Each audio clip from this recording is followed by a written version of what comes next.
What? Why are you shaking your head? You're welcome.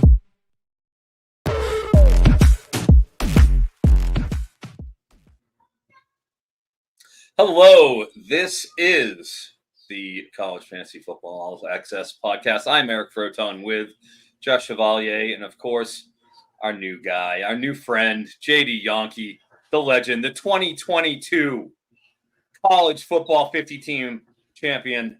We are blessed to have him here. So thank you very much for joining us. And off the top, I'd like to talk a little bit about strategy and specifically get into deep leagues. And this can either kind of go for dynasty or simply leagues such as Nate's Dynasty. Well, that is a dynasty league, but Nate's 24-teamer, the 50-teamer, which we also just mentioned off the top, and anything with really 16-plus team formats, and kind of how you approach the waiver wire. Because where I, myself, Josh and JD have been able to derive value is after that initial flurry of waivers, which happens Sunday night, Monday night, generally at the very latest Tuesday night, but usually you get them on Monday nights here, which is why we're doing the show shortly from here. There'll be an initial flurry of pickups. But after that flurry of waivers where you expend your waiver dollars, there's also value to be had in that secondary market of free agents. They don't cost any money, and they allow you to kind of get ahead of the marketplace at times. I'd like to go over a couple examples that I've had and the guys have had recently that have kind of helped us get ahead of the market, save some of those valuable free agent dollars that we can expend on, needs and issues that we have that pop up later while still accruing value down the board. So, good example of that this week. In every dynasty league and every deep format that I pretty much had, we knew from week one in Texas that the tight end depth chart we had assumed was going to be the case was not the case. Amari Niblack, transfer from Alabama, the nominal starter, not the case. Gunnar Helm, longtime program guy, senior fourth-year player for Texas, had taken the starting reps. And while he only had 20 yards or so in his first game, week two, as we saw against Michigan, was the centerpiece of that Texas passing offense. Gets 97 yards, a touchdown, 7 catches, was just used relentlessly, similarly to how we saw Jatavian Sanders used last year. And that was a premium top 12 tight end one position. So that's something that I was able to do in the 50-teamer.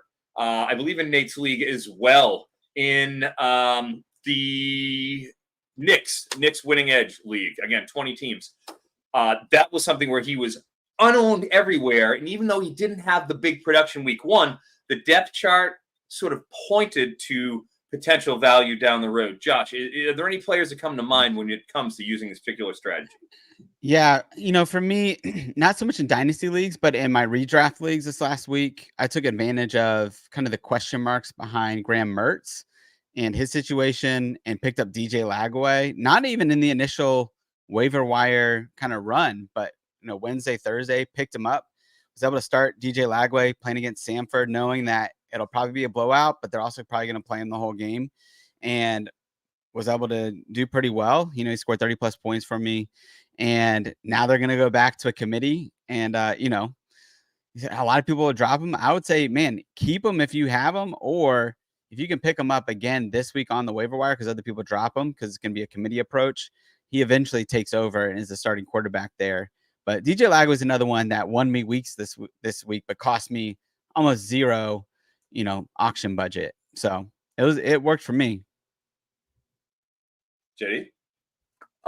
Haven't been any big ones yet. The kind of guys I would be keeping an eye out for, guys I've been targeting, guys like Chase Sowell on East Carolina. I think he has a good chance to be the wide receiver one. Started the year banged up, probably could have gone week one, ended up going week two. Is going to kind of slowly work his way back for a team that's going to throw it 40-something times a game. So guys like that, maybe even a Josh Meredith. If he gets dropped, you don't know what to expect from him at this point. But again, if you can get 100 targets on the waiver wire or the possibility of that, those are kind of some guys that I'm keeping my eye out for. Guys that I think could get a really high passing volume, but haven't seen it yet. JD, yeah, one of the things I liked about what you talked about last week with your strategy of waiver wire is looking at the targets each week, and soon has kind of a high either target volume or just got a good number of targets. One of those guys from week one, we'll probably talk about him later, is like a DT Sheffield. If you would have picked him up after week 1 where he had 10 plus targets, you would have reaped the benefits potentially of him this week going off and got him a week early. So looking at that target share, target volume that other people may be missing out on is a really good strategy of doing that. Sorry, I didn't mean to cut you off, Roton. Go ahead. No, no big deal. I was just going to say on the running back side, like you're saying about those committees, in week 1, before that started, I was able to grab Anthony Tyus, who was in that 50-50 situation with Richard Hunt, went for 202, and looks to at least have a pretty good hold on that job for Ohio, who is going to have to score more points since their defense was absolutely ridiculous last season. They graduated. I mean, they're like 125th or something in returning production on the defensive side. So they're going to have to score a little more. But just a couple examples that we had in the early going, and just something to think about is to always kind of take that step back, take sort of an overview of the entire landscape of who's available and who's been dropped as soon as this flurry of moves happens, especially in some leagues where there isn't an instant waiver period. Know which leagues those are. Because in some instances, as soon as guys hit the wire, you can pick them right up right away. And there's no sort of waiting period. So I always try to be very reactive and know when the time is where those moves go through, so that I can be ready to pounce and say, oh my gosh, this guy hit the wire. He shouldn't be here. That's an oversight by this manager. You know, he just because he missed 1 week, you can really profit from that. So that's another sort of thing I'd look at. And I guess, Josh, you can take us away in the next segment. Yeah, man. We know we've been talking about waiver wire here, so we can get into week 3 kind of waiver wire transactions. The way this is going to work is you guys have already put some questions in the chat, and so we'll answer some of those questions. And then as we go, in between, if there's no questions, then we can just give our kind of top QBs, running backs, wide receivers, and tight ends that we have on the waiver wire, and then we'll get into some other talk. But before we do that, we're going to take a quick break, and then we'll get into these questions. All right. Well, the first question is one where I have to eat just some stuff because I was hyping up Mr. Owen McCown last week, talking about how this guy's going to be a top 15 quarterback in CFF. That was my hot take after week 1. And, man, I very well might have jinxed Owen McCown because he looked terrible. Didn't even make it past halftime of that game before getting benched for Eddie Lee Marburger. Unfortunately, fortunately, he's going to be starting in the Texas game, but that doesn't look like it's going to be any better for him after last week. So maybe the ultimate jinx is on. Maybe Texas Tech or Texas State is absolutely for real. And it's probably not as much the Bobcats as it is old McCown is, it's probably a lot like, probably not as good as we expect him to be. I won't say what I was going to say. I wasn't going to be kind. So, but we got a great first question here from Quentin. He asked, Felton is available in my league, Mr. Ty Felton, I assume. Oh, yeah. Should I drop Jeremy Bernard for him? Froton, you want to take this one first? And then JD, you want to weigh in on this? This is a good question. Brutal, isn't it? Well, Welcome to college fantasy football.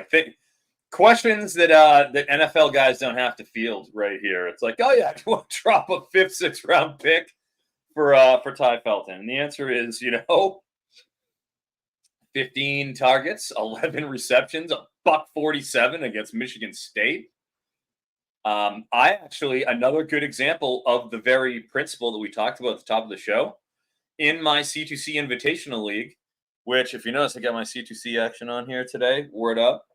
In my CTC Invitational, I picked up, or was it the home week? Whatever. I picked up Ty Felton before the week started. You only get 5 pickups per year. I picked him up for free. Same sort of a thing. The second waiver period, because went through once, and then there was, nobody picked up Felton the first time around. I threw $2 on him, and I got him there. When it comes to Felton, when I went to the Combine a couple of years ago, I spoke with, I think I mentioned this before, but I spoke with Raheem Jarrett. It was this year or the year before. I think it was 2 years ago. And I asked him, of the young receivers in the Maryland room, who's the guy that we need to watch out for? And he immediately snap called Ty Felton. It was like, this guy's special.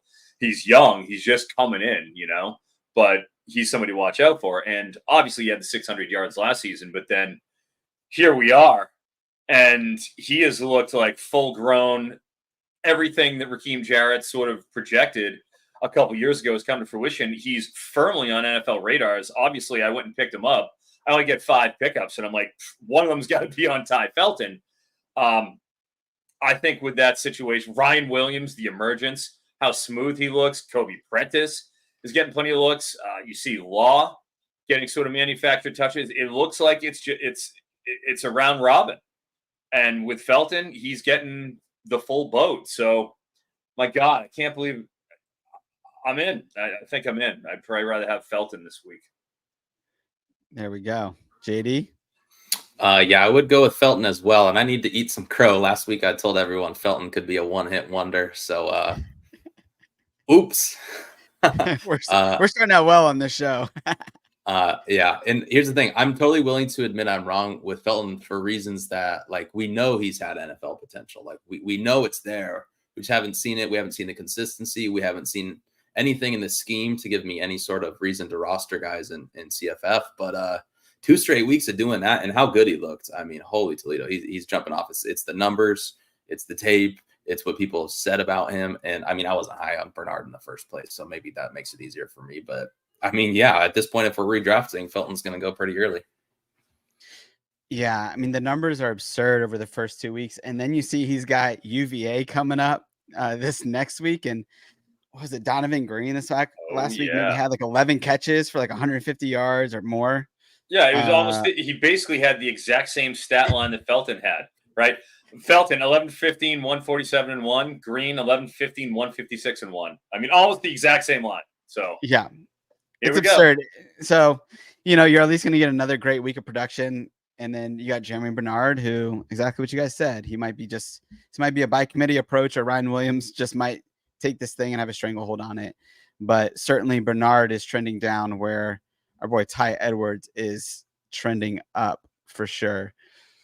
So we let's get into some of our top. We'll go by position here. Some of our top guys that we have at each position on the waiver wire that we're looking at this week. So start with London top guys. Sorry, that's for my guy London, who's our producer. I love it.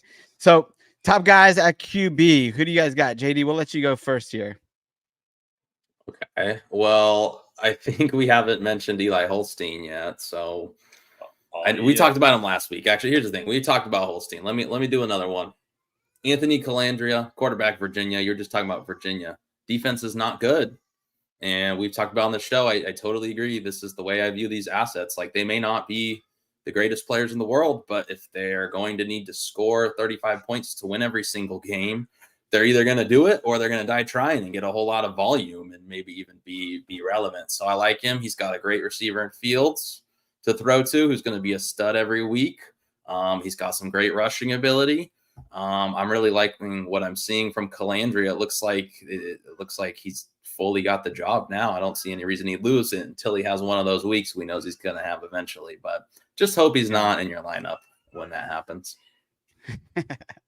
That's awesome. Well, even if he throws 4 picks, he'll throw 2 touchdowns at least and have like 70 yards on the ground. Well, it'll be exciting, even if he busts for you. Proton, what you got? Yeah, God bless Anthony Coheed and Calandria, progressive rock legend. I have waxed poetic on him on these airways and others for seemingly months at this point, and I absolutely adore him. He deserves all the praise he gets. Wonderful call, Mr. JD Yankee, and absolutely on my list, only 18% owned still, Eli Holstein. All right. Hey, guys, Kerwin Bell's kid, Cade Bell, 30 years old, absolute genius, 500 total yards per game last year, 37.5 points per game.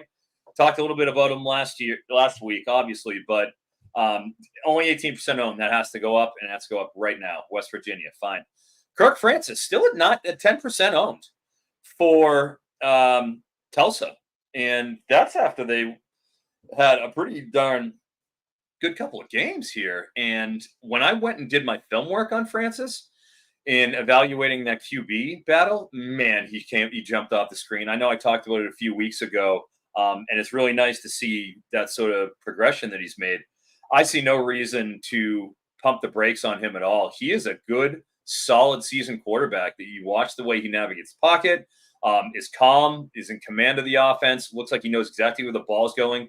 Just everything about him I was really impressed with. And as previously in the summer, Zach Hall, as he has a set of rankings for schedules for specifically for fantasy purposes, he ranked Tulsa as the 134th schedule. In other words, the best schedule in the country for fantasy purposes in terms of the defenses that he's playing and the likelihood of there being a lot of points and yards racked up. So that is something I'm certainly looking at only 10% owned. And then as we had mentioned, somebody in the chat had also mentioned it, my man Leland from Oregon. Maybe I'll get to see him this year up there. He had mentioned Billy Edwards, and I did a full film breakdown on him yesterday of his game against Michigan State because I wanted to see Felton. I wanted to see what was going on with all of that. And dude, Billy Edwards is for real. I am a believer in Billy Edwards. You don't know because he was in the MJ Morris battle. You don't know how it's going to shake out or how good he is because we really didn't have a look at him. Oh my God. I feel like Talia was holding this team back because I've seen him again at the Elite 11 take a drink and was completely underwhelmed by him. Billy Edwards is better than Talia Tagovailoa, who is the Big Ten all-time leader in passing yardage. I mean, just in command. He had 3 throws in the first 2 drives that were deep shots to Prather on the left side and then Felton on the right side. That I'm talking we're just inches away from being full on. They're streaking naked down the sidelines, bombs. And they were right there, like good solid shots that just they were a little bit behind on. Dude, they're getting behind the defense, these wideouts. Prather is no joke either, coming over from West Virginia. We talked about Felton. This is an offense that wants to throw anyways. We know that that's how their script has always gone in the Loxley Gaddis era. Dude, give it to me. I'm in. 3% owned on Billy Edwards. He has to be respected. Yeah, you know what's interesting with Billy Edwards is that he had a really good bowl game. Now it was against Auburn last year, so it's not the greatest competition, but I thought he looked great in that game. It was really interesting that even the MJ Morris quarterback battle was even that close, and maybe it wasn't. They were just being coy behind closed doors, and we just didn't get information on it. But I'm with you on Billy Edwards. I think dude's got a lot of potential. Clearly, he's got some one I targets can't there. help with. Do it. The genius, Darian Mensah.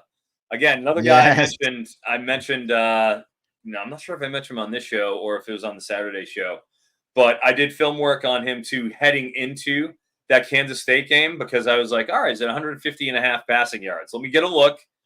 See, is there potential to potentially take an under? As soon as I watched that tape of his first game, I was like, oh, I'm not taking any unders on Darian Mensah anytime soon. No way. Kid ran that offense. I mean, he was really, really good and made some throws that were difficult on the move, having to reset his feet. I mean, and against Kansas State, he did have a little bit. There were a couple of throws that were more rhythm timing throws, like the quick slants where he sailed a couple of them. But I mean, for the most part, his command in the pocket and the way that he ran that offense, I mean, he showed balls the whole time. The last throw he had was he tried to hit a back shoulder fade at the front corner of the end zone, and the receiver didn't convert it. But even that was a good ball, even though it's an interception. They're right there the whole way. Man, I liked what I saw out of Darian Mensah. Highly recommended. Only 3% owned as well, like Edwards. Yeah, he's definitely a guy that seems like he could be a gem on the waiver wire, gem in DFS for those of us that play that. I mean, he's a guy that 342 yards passing last week. I mean, really, you have a couple turnovers that dinged him a little bit, but overall, man, solid game, and he's a cheaper price guy. I think even this week is going to be like $6K going up against Oklahoma, who, looks like they can be scored upon potentially this year. So no, I like that a lot. My guy is a guy that's also it's pretty deep cut here, but Tyler Huff from Jacksonville State. He's 1% owned. He split time first week with Logan Smothers, RIP Logan.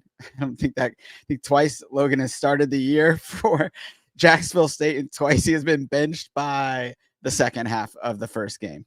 So here we are. Tyler Huff, though, 18 carries for 101 yards last week against Louisville.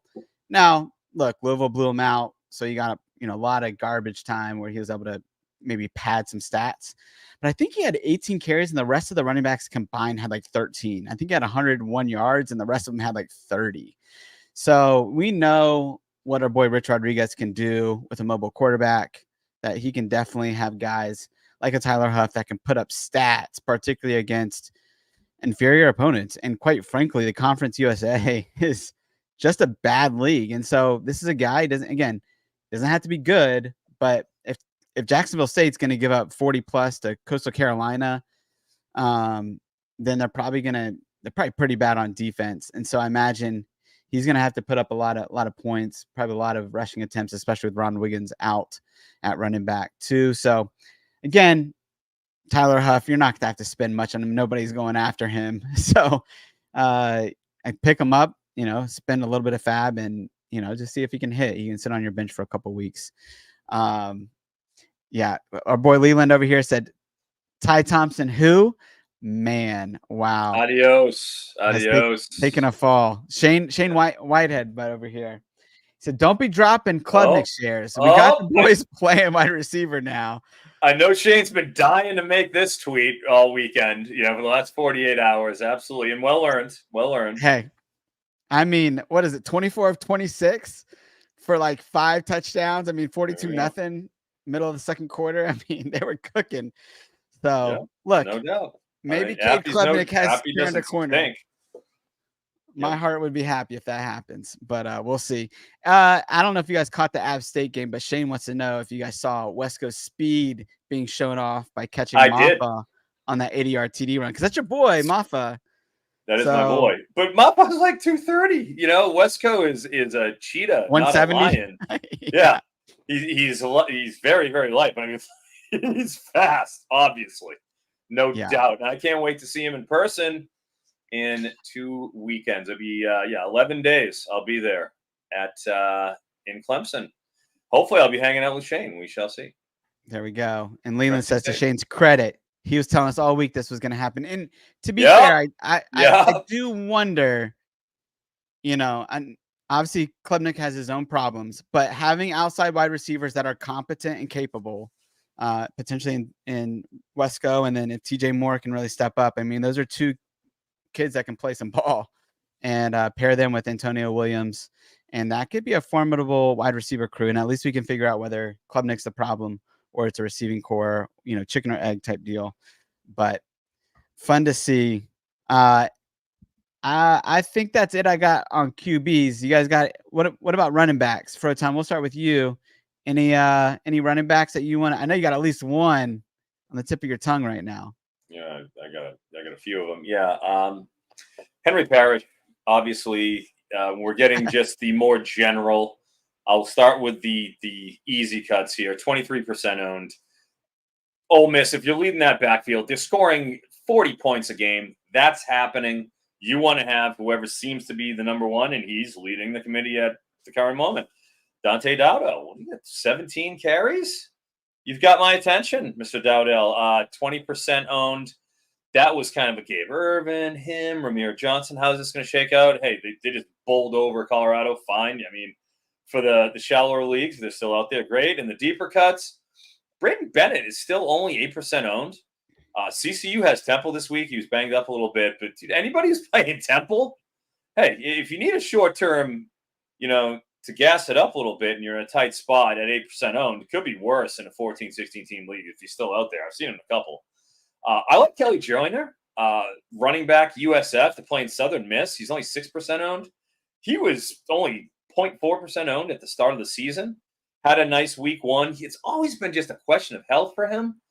Been playing Southern Miss, obviously, against Alabama. Wasn't able to do too much, but he's still out there getting carries. And I think in deeper leagues, he has to be monitored. And if you have a sort of a spot that looks like it's worth turning over, I'd look at him. The good Kanye, the real Yeezy, Kanye Udo for Army. He's getting 15 a game in Army, and he's going to get those goal line carries and pound it. If you need a high floor option, I think there are worse. And for the dynasty option, 2% owned, AJ Turner, running back Marshall.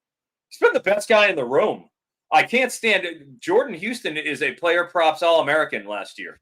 Player props All-American, not all ACC, All-American. He was an automatic fade every single week for North Carolina State. I have no faith in him.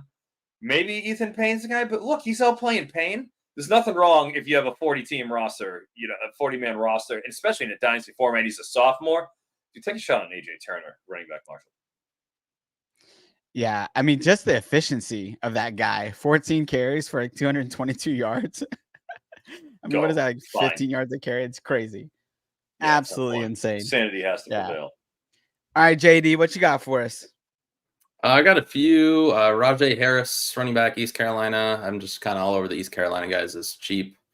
They're going to run a lot of tempo, and nobody really talks about it this offseason. And they were pretty much all free. And if you get 26 carries and you're a veteran and your quarterback's throwing 4 picks a game, maybe you're going to lean into that a little bit more. And they got a nasty defense. So I don't know. He could see some decent workload. I think that's a good sign because we know Javius Bond behind him is a really explosive player. But if you're willing to go to your veteran 26 times in a close game, that's a good sign for me for sure. George Pettaway, I know that's Josh's guy, but for James Madison, the running back, we know he's explosive.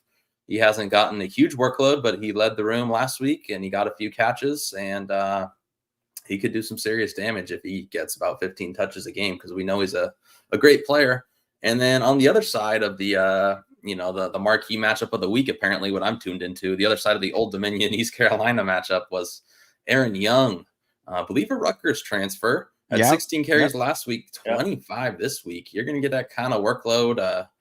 We saw Kadarius Callaway kind of explode at points last year when he was healthy enough to get carries, and Young's not that explosive of a player.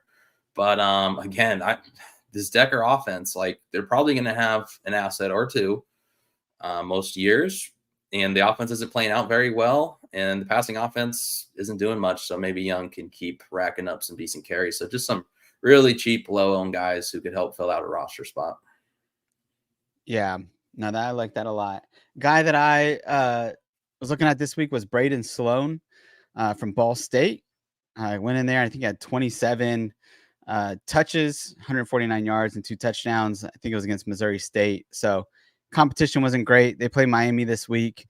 So you're not going to be able to play them there. But, they had a bye week 1. So where most teams have 2 buys this year, for the rest of the year, they only have 1. So, and it's pretty much, Maction from here on out. They play Vanderbilt, but still a team that you can run on. So Braden Sloan, again, FCS All-American last year as an all-purpose back from Eastern Kentucky, comes in at Ball State. We know the Carson Steele, I believe, Marquez Cooper, I think got some run there as well. So we know this is a team that would like to run the ball if they can. So Braden Sloan at 5%. I like him. And then, Cam Porter from Northwestern. And maybe, it was just. Dude, he looked awesome again. Yeah, this last week. Looked awesome. Looked like a different Cam Porter out there. Absolutely. I thought the same thing. Looked incredible. It was fun to see him. And, I had the other back Hyman that was out there too. That was looking pretty good, but smaller guy. But Cam Porter looked like he was really healthy, right? It's been a long time since we've seen him that way. And the line looks good. This is year 2 with David Braun, the new head coach coming over from South Dakota State. And they have a new offensive coordinator who was the FCS the coordinator of the year in 23. So it's not like, they have a serious staff that's coming in to replace Fitz. And they had a really inexperienced line last year that they at least have some stability now. And it showed. It certainly showed because they were getting more push, and it was certainly made things a lot easier for Porter. We wasn't dancing in the backfield. He had a chance to get a little bit of YBCs, little yards before contact. Yeah, for sure. Here, Leland said Cam looks so fresh. I agree. They do have Eastern Illinois coming up again. This week as an FCS opponent. So you're talking about, even if you're just picking him up for 1 week, he's a guy that could really score 20 plus again this week. Could be good for you. We got a lot more waiver wire talk. We got lots of questions here. I'm going to take a quick break, and then on the back end, we'll answer some of these questions. All right. Question here. Let's start with a little Sloan or Tyus. which one would you prefer? So we have, Anthony Tyus was the big back week 1, comes back this week. Still has, I think, 17 carries for 74 yards and a touchdown. So still produced. Which one of these guys, both Maxion guys, so who do you prefer? Ball State, Sloan, or our boy from Anthony Tyus from Ohio? It's tough. You're really trying to parse usage at this point. I haven't had a chance to watch both of them in their entirety. I will put that on my docket for this upcoming week. I try to watch as many guys as I can if we're going to talk about them here. But just my gut tells me Sloan, simply because we've seen the archetype at Ball State. How many years in a row have we seen they love the one guy? And even though Tyus has shown that he looks like to be the 1A, which I think is pretty safe, still got Hunt there. And they'll still rotate 3 guys, whereas opposed to Ball State, they tend to have the Carson Steele model, right? They find a guy that they like and they pound him. So I lean Sloan. And, to that point, I believe that Sloan caught 40 balls. I'm going to put it up there. Don't worry, Froton. I think he caught 40 passes last year at Eastern Kentucky. Somebody correct me in the chat if I'm wrong on that, but 40 passes he's 210 pounds. I mean, so this is a big boy that can carry the load, and in the PPR leagues, he'll have lots of value. And yeah, he is the guy versus sharing that. What about you, JD? You have a preference between these two, Sloan or Tyus? I'd still go Tyus because one of these guys ran for 200 yards on an ACC team. One ran for 100 on Montana State, I believe.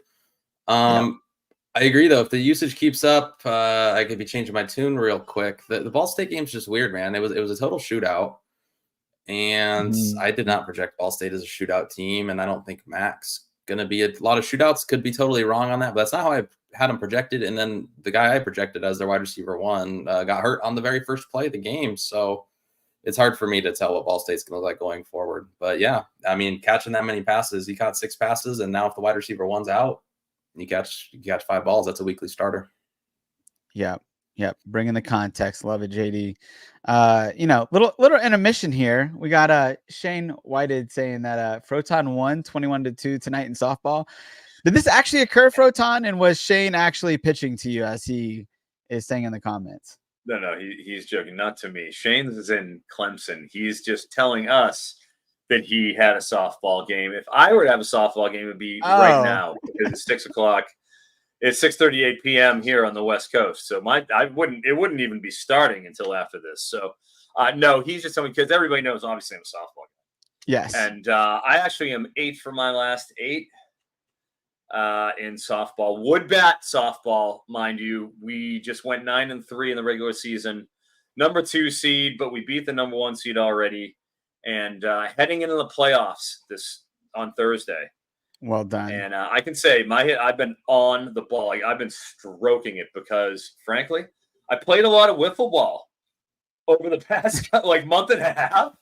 And my hand-eye coordination is just supernatural at this point. There's so many wiffle ball swings I've taken. I'm seeing the ball so cleanly. It has done wonders for my softball swing. But I do have to give wood bat. Hell yes, Shane. Wood bat. Only real men swing wood bats. And if I had known that you played Monday nights, dude, I probably would have extended my NC State Clemson stay maybe an extra night so I could have played in your softball league. If I had known, buddy, before I booked my trip, we could have made that happen. Imagine the magic. That's awesome. That goes for anybody else. If any of you here listeners are in a softball league that play on a Monday night that is around a destination trip I'll be taking on a Saturday, let me know, and we'll do a special or listener softball appearance for a time. I promise. That's it. There we go. And you get 8 for 8 wood bat Froton. There we go. Yeah. All right. Let me ask this question, because I think similar but different. So Super Shallow League, there's Braden Sloan, Henry Parrish, and Jaquindon Jackson on the waiver wire. Who are you guys going? JD, I'll let you answer this one first. Go Sloan 1, Jaquindon 2, just because he always gets hurt, and he got hurt again, but somehow managed to get 1 million touchdowns still, and then Parrish. Dude, what JD says about Jaquindon Jackson is exactly the right call. It's like, what am I saying in a vacuum? Jaquindon. Yeah, if I can guarantee health, I'd rather have Jaquindon right now. Sure. But that's why I took the under 825.5 rushing yards on Jaquindon Jackson on the season long, because how can we depend? He has such a violent, rugged running style. He's not an elusive. He'll dodge a tackle or two, but he's taking hard contact and he's delivering hard contact. But there's a toll that's paid for that sort of a running style, that aggressive style. And you saw it happen. It wore down last year. You saw it happen with Raheem Sanders last year as well for Arkansas. So I do have questions about his durability. So, look, if you think that Jaquindon can hold up, I have no problem with preferring him. But I'm gonna go with JD. I'm gonna take Sloan there. I love it. Last one here, and you guys can be quick on this one if you want. But we talked about Dowdell. Is he gonna break the RBBC there in Lincoln by week 5? Is this a prediction, Froton, from you on talking about him a little bit earlier, hyping him up a little bit? I really do like Dowdell. Irvin didn't. I don't even think he played last game. That's a factor too. You know what I mean? Yeah. If Irvin's out and you got the Ramir Johnson, he will have that sort of scat back all-purpose role. I think he's pretty sure he's got that sewn up. It's a matter of how those carries are distributed, and it looks like he's kind of taken Emmett Johnson out of the fold, taking that pretty clearly. I want to see what happens when Irvin comes back. So I don't know if he'll break it by week 5. It kind of depends on health to me. Yeah, that's good. I think Leland is asking, as a former Oregon Duck there at Nebraska, when to see. I have shares of Dowdell. Sure. Yeah. I'm not disappointed about it either. Yeah, for sure. Love it. Let's move on to wide receivers. You guys, JD, I think we went you first last. So Froton, you want to go first on your preferred waiver wire option at the wide receiver position? Well, I'll give a few and then I'll break and let my man go. Trevor Pena. I like the Trebor. The B. I like that. And at 30% owned, look at Syracuse. Turns out they're going to throw the ball a lot. Kyle McCord getting out of Ohio State, proving that, even though he only led that passing offense to around 3,000 passing at 30 points a game, whatever it is, he's a competent quarterback. Put him in the right system, he can do it. And in typical Syracuse fashion, they never disappoint. The guy we think is going to be the guy at Syracuse is never actually the guy at Syracuse. It's like a time-honored tradition, it seems. My God. I could go back and name the guys, but I can't even remember who they are because they're all so insignificant. Editawo, Courtney Jackson. Anybody see Editawo? Courtney Jackson. Courtney Jackson. What is going on with this team? So, of course, Trevor Pena. Love the name. But he looks like the number one guy. Dude, I want the number one guy in this offense the way they're conducting it with that pass rate. We mentioned Donovan Green. Wow. Has to be owned immediately. Only 17% owned. Has to be over 50% owned. Get him in literally any league. Case of the mumps. Out of Mumpfield. Again, we mentioned Holstein. Pittsburgh, only 20% owned. Go out. He should be at least 50% owned. That's somebody who has to be respected and in a good offense. And then I'll go for my deep shots after you guys go. Love it. JD, what you got? Christian Fitzpatrick. I'm sure everyone saw him. I guess no one watches Sports Center anymore, but on Twitter, he made that crazy one-handed catch. Marshall wide receiver. So we knew Marshall was moving more towards an air raid, but again, what does that look like? We got 3 different quarterbacks that might play. 4 of them. One of them retired before the season started. Running back, we're like an AJ Turner, but 3 different guys there. And then wide receiver, it's like who really knows other than Elijah Metcalf. But Elijah Metcalf is like a 5'6" slot guy, and Christian Fitzpatrick, it looks like the outside guy at 13 targets and turned him into some good work against Virginia Tech and made the play of the weekend while doing it. So he looks really good to me. Dalen Cobb, I'm not sure how available he is. I didn't check, but he's a guy I love owning. Yeah. That offense, I mean, I love the slot in that offense, and he is still kind of rotating some time with Josh Dallas. I don't love that, but I love Dalen Cobb. Even going back 2 years ago, I remember the wide receiver coach interview, and he's raving about Dalen Cobb in the screen game because he was converted quarterback from high school. And I'm like, I got my eye on this guy because if he catches 5 screens, nobody's going to own him. Now he's a complete wide receiver. It looks like to me, he's going up, he's winning jump balls, he's in the end zone. I think he's got a lot of potential. I think he could be like a Caleb Hood kind of guy, maybe slightly less volume, but still very good. How about Nick Marsh? Okay, I don't know if I'm picking him up. Nick Marsh has to be mentioned. Absolutely. Yes. 194 yards and a touchdown as a true freshman in a Big Ten game, a competitive Big Ten game. Wow, him and Aiden Childs, they're just going to keep growing that chemistry. That's impressive. Yeah. And Trell Harris, I could not believe I just saw him available in the 50-teamer. I was kicking myself. What am I doing? Because all offseason I've been talking about why are people drafting Chris Tyree? He's not good at football. He drops his first 4 passes in a Virginia uniform. I've watched him play way too many games at Notre Dame. He can run fast in a straight line. He stinks. So why am I sitting here saying that and then seeing these reports about Trell Harris being the clear wide receiver too? And why am I just letting him go unowned in all these leagues? He's 1%. It seems like kind of a freebie for an offense we already talked about that we're in on. So I finally got a little worked up. I got a little excited talking about these wide receivers. I like it, JD. That's what I'm here for. Bet. Absolutely. It's great work. You know, Josh. That's amazing. That's amazing. Well, real quick. Yeah, somebody says blame Josh. Yeah, apparently I didn't watch enough Chris Tyree to know that he can't catch passes. So I got enamored with the speed. I was talking about 100-meter times, and his got me. Shane, though, asked about Claiborne. And, yeah, man, I think pick him up, right? I think he had 22 carries this last week, 84 yards, 2 touchdowns. I think the dude is going to be a focal point of that offense for sure. Another guy that has a fast 100-meter time, so be careful there. But I like Claiborne. At wide receiver, though, yeah, I mean, we mentioned him earlier, but Donovan Green at 12% at Wake Forest. I mean, he just had a monster game, 11 receptions for 166 yards and a touchdown. He's kind of the same thing as Jaquindon Jackson. If he's healthy, I mean, Donovan Green can be awesome in that offense.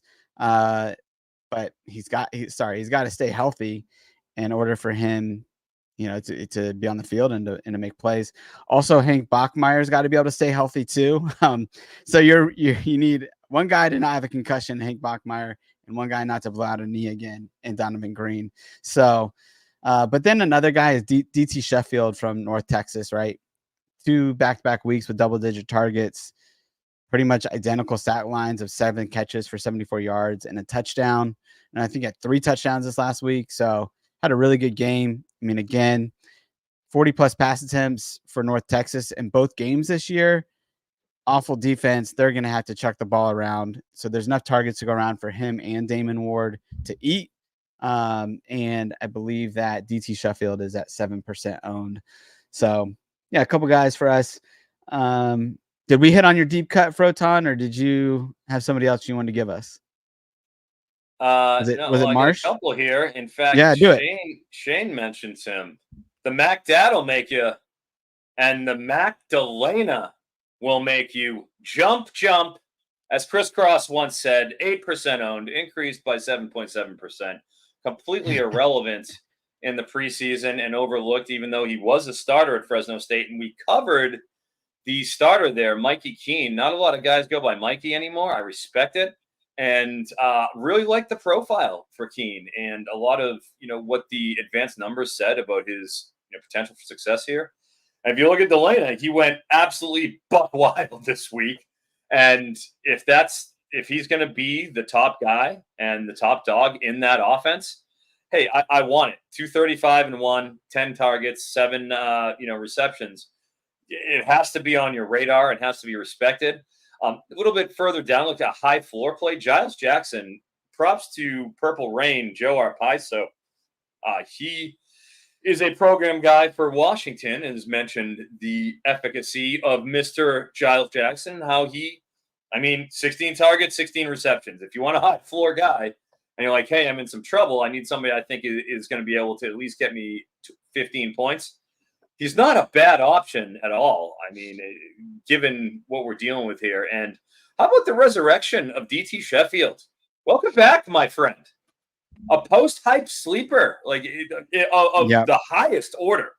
I mean, a top 10 round pick last year and all the best balls completely falls on his face, goes over to Eric Morris land, follows his coach from Wazoo over to North Texas when he goes. And all right, fine. Here we are. Pretty good. Have to respect it. I will say, if Andrew Armstrong, he might have been dropped in some of your leagues because he hit the wire after not being around week 1. And then obviously he had the explosion for 10 of 13, 164. Keep an eye out for him. I've seen him in a couple of my shallow leagues where he was dropped. Hello? Is it me you're looking for? Said Lionel Richie, and says Eric Froton about Andrew Armstrong. So be on the lookout if that's the case. Somebody. Oh, and lastly, we talked about Temple. Pathetic defense. Dante Wright, another post-hype sleeper. 11 of 14, 101. A touchdown. Dante Wright, old friend. How long have we been talking about Dante Wright? Is it legitimately 2019?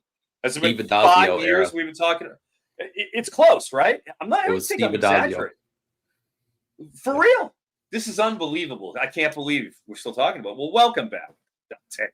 Welcome back. You never left, but welcome back. That's amazing.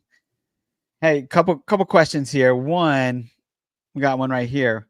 Would you pick up any of the names mentioned so far for Rock Taylor? Is it too early to hit the panic button? What are you guys doing with Rock Taylor? I had to go look through Memphis's games because, he's been disappointing. I mean, they played 2 pretty easy games, and it's kind of easy to see why. They have Florida State on the schedule this week. They're going to try to pull the upset. They're a team that's trying to make the playoff from the G5. So no, I think they're holding it back. Rock Taylor's a stud. I wouldn't do it. I agree. It's hard. I got some Rock Taylor shares, and with that powerful offense and the fact that he already established himself as a 1,000-yard receiver, with 10 touchdown range, it's tough to give up after 2 weeks like that. I got to hold on a little bit longer, respectfully. This is Rock's bottom. This is Rock's bottom. Rock's bottom. I love it. I love it. Look at that play on words, JD. You're getting it. Well done, sir. I love it. Well done. English teacher, JD Yankee. English teacher. All right, we don't spend much time on this last position, but tight ends. You guys got anybody to pick up for these guys? I mean, the waiver wire is thin. I mean, even if you went after Jack Besh last week and which you guys were highly against, and that was very wise, and because he put up a clunker this week. But any tight ends you guys got that you would recommend for this week? I got a guy I love. Let's do it. We already talked about. Obviously, we talked about Gunnar Helm. I went and I waxed poetic on that. We don't need to go through that again. But dude, I was watching my Binky boy, Brendan Sorsby. Everybody knows that, right? Everybody knows Sorsby's my guy. I love him. Vindicated. Froton vindicated and Brendan Sorsby, right? Brendan Sorsby wins against Pittsburgh. Just unbelievable. And who is he throwing to? Dude, go watch Joe Royer play. My God, I watched every target he had this year. Joe Royer, 3 years at Ohio State, is a stud of the first order. Oh, well, it's going to be Joey Belcher. No, it's not. No, it's not. He came right into that room and shoved everybody out. And he is a freak athlete. Totally underrated. Can't believe he couldn't crack the depth chart there at Ohio State. But here we are. They're playing Miami, Ohio this week. He's 11% owned. He's increased by 8.4% at the start of the season. And dude, if you need a tight end, welcome. Pick up Joe Royer. Props to Lake McCree. They have a bye this week for USC, but he's proven himself to be part of that offense, and Miller Moss really trusts him. He's only 5% owned. And then Tyler Neville. We're going to talk about Virginia again. Why not? I mean, it's Virginia time.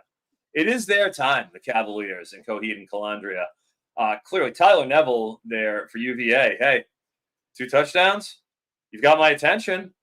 It's an offense I really like in a conference that they're going to be able to score points in my opinion. Pretty good road. At 1% ownership, Tyler Neville, you could do worse in deep leagues. Yeah, that's good. You got anybody, JD?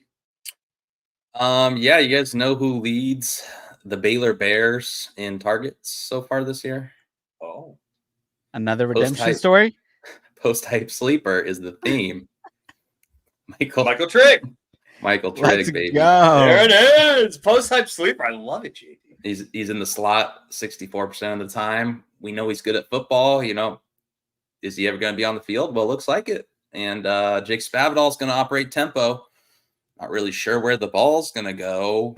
Why not to Michael Trigg? And that's what the quarterbacks are thinking. They aren't going to play Utah every single week, fellas. I love it. I love it. Man, and the that was a Coheed and Cambria reference. That's correct, Tom. Great call, JD. Great call. Dude, there's a love fest going on between the producer and Froton right now. I love it, Tom. Bowman and TD Vulture for Shane. He's got that. I would say Elijah Arroyo. I mean, he's a guy that's 23% owned, so he got picked up quite a bit. But they played A&M, Florida A&M last week. Miami did, and Arroyo had one catch for 17 yards and a touchdown. Then he just sat the bench. It was the first drive of the game, so pretty sweet downfield catch and run for him. So good stuff. On tight ends, we're going to take a quick break here. We're at the 50-minute mark. Take a break, and then we'll come back and talk about some of our favorite Week 3 matchups. All right. I want to ask you guys, and feel free, again, if you're in the chat, you want to ask some questions, would love to be able to answer any kind of start-sit questions or anything else you have as far as people that you're looking at this week, especially with this is the first week with a lot of buys. It's week 3. I think there's, 14, 15 teams on buys this week. So quite a few. So if you have any questions on that, feel free to put them in the chat. But I want to ask you guys, and I'll answer this question first so you guys have some time to think about it because I didn't prep you on this. But is there a game that you're looking forward to this weekend for the CFF implications? I'll start with mine, and it's Kansas State, Arizona on Friday night. Yes. Yes. What a great Friday night game. Yes. And I got some questions about Avery Johnson, right? I mean, he's a guy that a lot of us have been on all off season, right? Because of his running ability. We knew that he couldn't pass, but we also knew Greg Ward couldn't pass. And yet there were some things about Greg Ward and his ability to run that just made him electric in CFF. But we haven't seen Avery Johnson run a ton yet. And that could be by design. But we're going to find out this week because Dan Pierre put up 130 yards for New Mexico against Arizona week 1. Pennington this last week from Northern Arizona, I think, had 30 yards rushing. And so if Avery Johnson can't do it this week, then he is on maybe bust alert because it is not looking good for him. And I'm intrigued to see. I think the winner of this game has a nice path potentially to the Big 12 title game. But also just Arizona. Are they going to bounce back and look better than against Northern Arizona? Are teams just going to lock down, basically bracket Tetsuo McMillan? And Nova Fita looked lost when he couldn't throw it to T-Mac for a quarter. Quali Conley had to bail them out essentially in that game. If it wasn't for him, it was scary to see what happened when T-Mac was bracketed essentially, and more than bracketed, they literally put 2 defenders on him. We're just you're going to throw it to somebody else. And is that the game plan for everybody else? I think there's just a lot of CFF implications for high level targets. And then also Conley emerging as what looks like the RB1 there he looks awesome so far in that offense. But, is it Jeremiah Patterson? He looked pretty electric in his limited touches, as well as a potential wide receiver 2 there for Arizona. So just lots of questions for me on these teams. Other than DJ Giddens, I'm just, man, what are the rest of these guys, going to do? Was it all just an anomaly last week? Any thoughts on Kansas State, Arizona? Yeah, can't wait to watch it. Friday night game. Fire it up.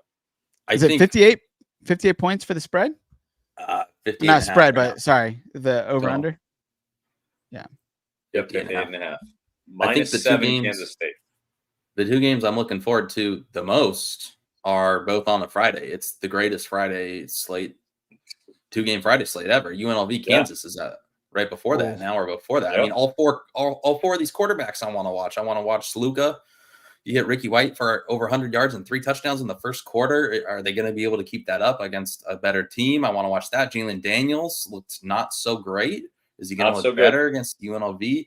this is an amazing slate. And then Avery Johnson has the playbook from the true dual threat CFF quarterback, Devin Dampier. He has the playbook on how to beat this Arizona defense. Is he going to show something? Because if not, straight in the trash can. I'm joking, of course, but that's a great slate. Yeah, I agree on the UNLV Kansas front. I actually watched both of these QBs in preparation for this Friday game in terms of their last games. And Jalen Daniels has me concerned. Obviously, just from a production standpoint, we saw that. But watching him navigate, I don't know if he's just not the same guy pre-back injury, wherever have you, but he didn't look particularly comfortable back there. He didn't look like he was on time, fairly often. Didn't look like he was in sync like I was expecting him to be, considering he's been there forever with these wide receivers, and it's a veteran core. You would think there'd be better continuity. I didn't see these guys on the same page. That was a real concern. That being said, what incredible. But in addition to the Friday, there's also a very impactful CFF game on Thursday night now, isn't there? Have we forgotten? Arizona State, Texas State? Yes. Oh, yeah, the battle of the undefeateds. Everybody's talking about it. Jordan McLeod, Sam Levitt, J.D. Yankees boy. He drafted more Scotabo than anybody in the world last season. I'm not sure how your shares look this year, J.D. Perhaps you could provide an update. And I mean like a serious, I want exact shares. And I will give you that win. But, dude, this is a fascinating matchup here. Total is 58.5. You got Arizona State minus 1.5. It's just money line here. Basically a pick 'em. I can't wait to see Arizona State already playing way above anything I thought they'd be anywhere near. Handling Wyoming. I mean, year 2 at Dillingham. Are they ready? Are they coming out of the shadow of the Herm Antonio Pierce doldrums? I can't wait to watch this game.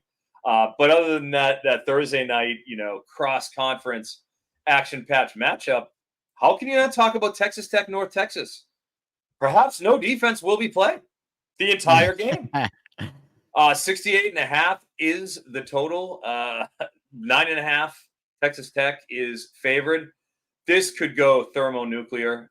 We could finally kick off what we saw. Everything's been simmering for World War III for months and months and months now. This could be the powder keg that finally does. This could be the Franz Ferdinand moment. North Texas, Texas Tech. I'm concerned for all of humanity right now with what's going to happen at this game. That's amazing. Okay. I mean, Shane's asking the question, does this game go over 100 points? North Texas, Texas Tech, a total of 100 points. Do they hit, they accomplish what ACU and Texas Tech accomplished in week 1, scoring over 100 points combined in a game? Dude, they might set new standards for warfare. So, I mean, points. I'm not even thinking about points. We're talking about like armaments, munitions, how the people view artillery. Yeah, all of it. I love it.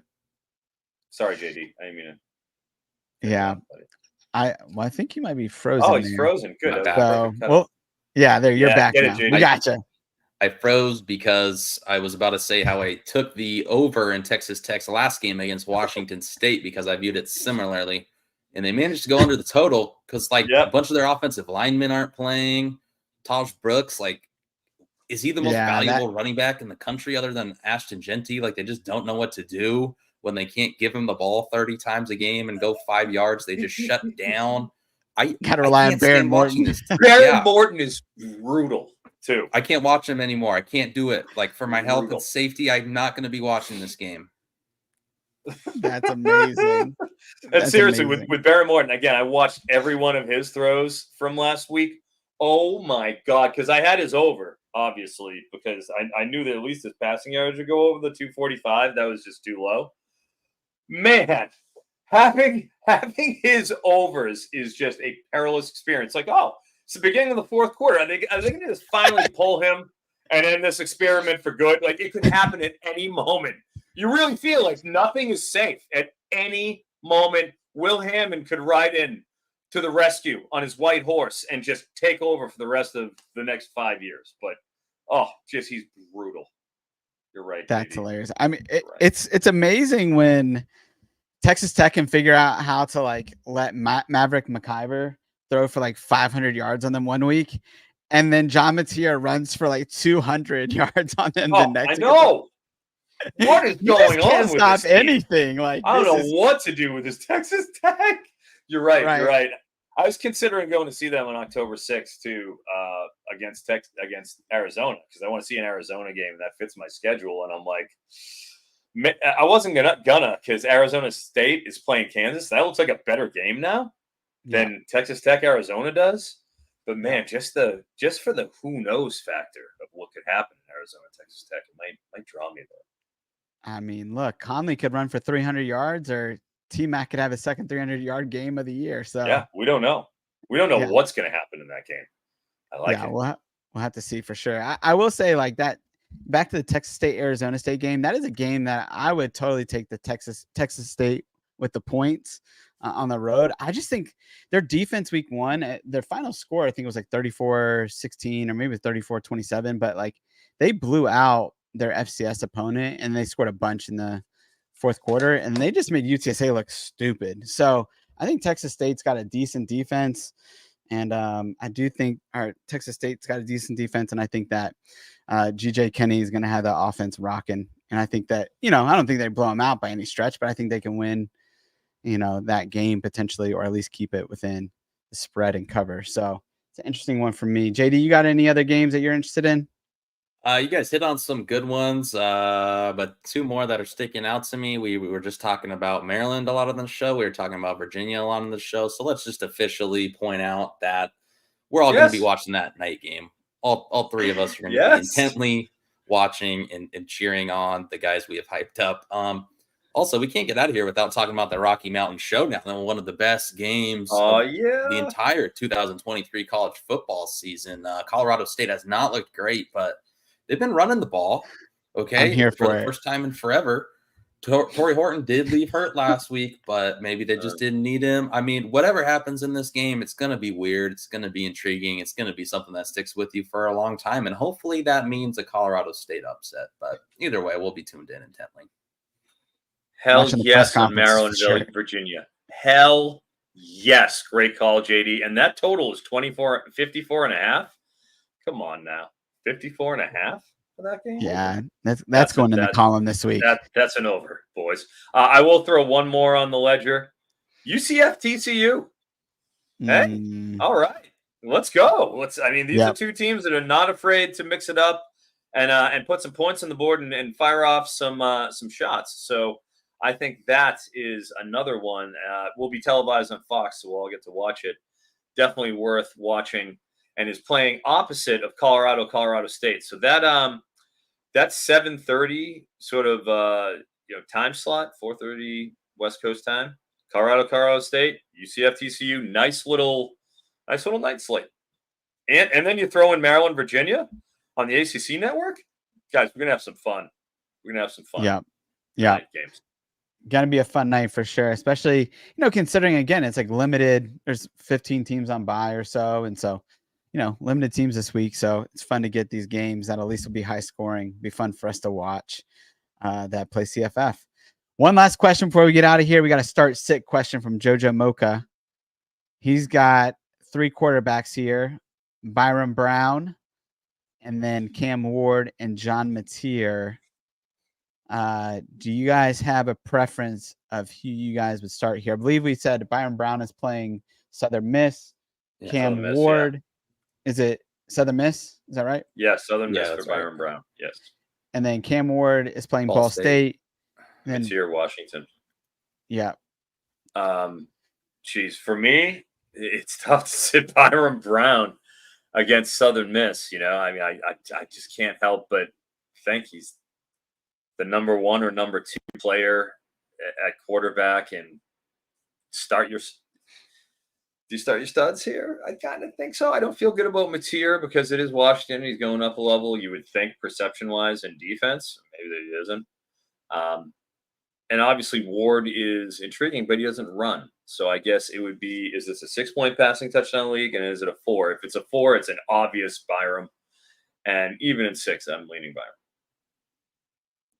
Yeah, that's good. What about you, JD? Same thing?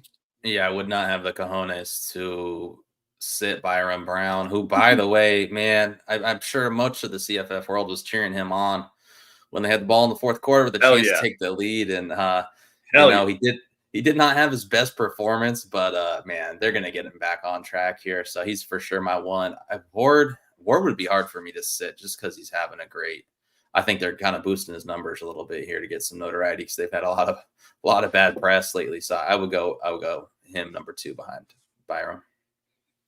Yeah, we're gonna figure out whether Mateer has the goods right for the rest of the season this week, but I don't think you have to tempt fate.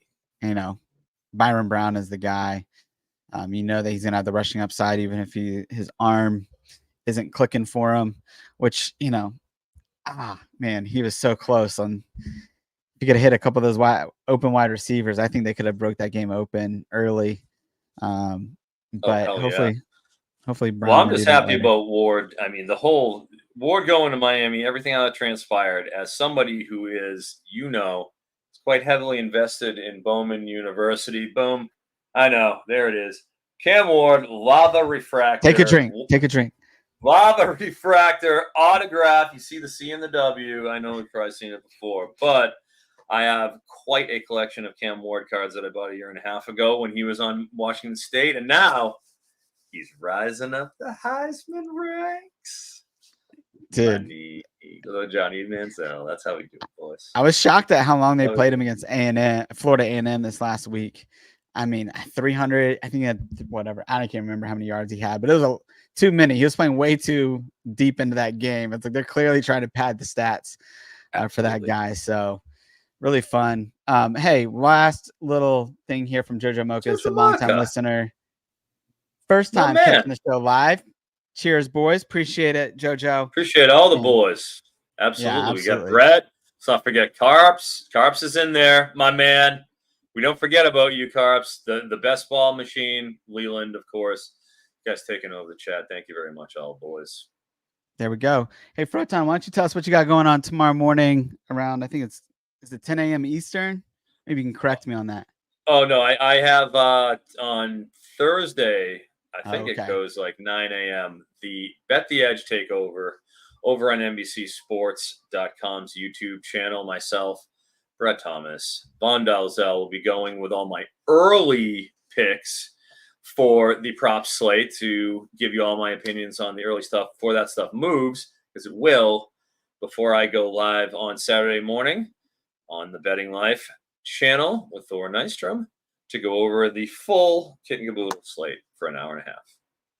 I love it. JD, what you got going on this week?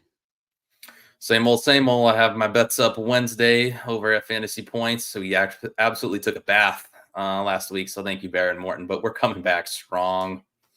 I always got my weekly previews over at Covers, weekly player props and game previews. And yeah, just as always, it's a beautiful week in the world where college football is going to be on. As we said, beautiful games Thursday, beautiful games Friday, and of course Saturday. Amazing. So yeah, really excited for it. Really glad to be on for the second time. I think we crushed it this week, and I'm really looking forward to it. Yeah, for sure. It's going to be a fun year together. I'm really looking forward to it. Hey, we actually have a special promotion over at Fantasy Points for our college football package, which is 25% off right now. So the promo code there is CFB25 for 25% off. Man, this last week, we hit 14 of 15 props between the article and then our top props from our CFF show. So that was really fun. And then also, man, the DFS articles did really well. I smashed, I think I hit 4 or 5 times the money I put in on Saturday night. Basically, I got really lazy Saturday night, and I was like, I'm just going to throw some 20 lineups into Optimizer and throw them into some tournaments and just use our projections, and they smashed. So projections are probably smarter than me, and so I just used them, and it was great, and made a lot of money. So that was really fun. So again, that's 25% off. CFB25 is the promo code. Hey, if you guys enjoy this show, please like, comment, subscribe. It really helps us get out there and kind of get more eyes on this show. It's been super fun doing the show with you, Froton, and you, JD, today. Looking forward to a whole season of these types of shows together. But until next time, do small things with great love. What? Why are you shaking your head? You're welcome.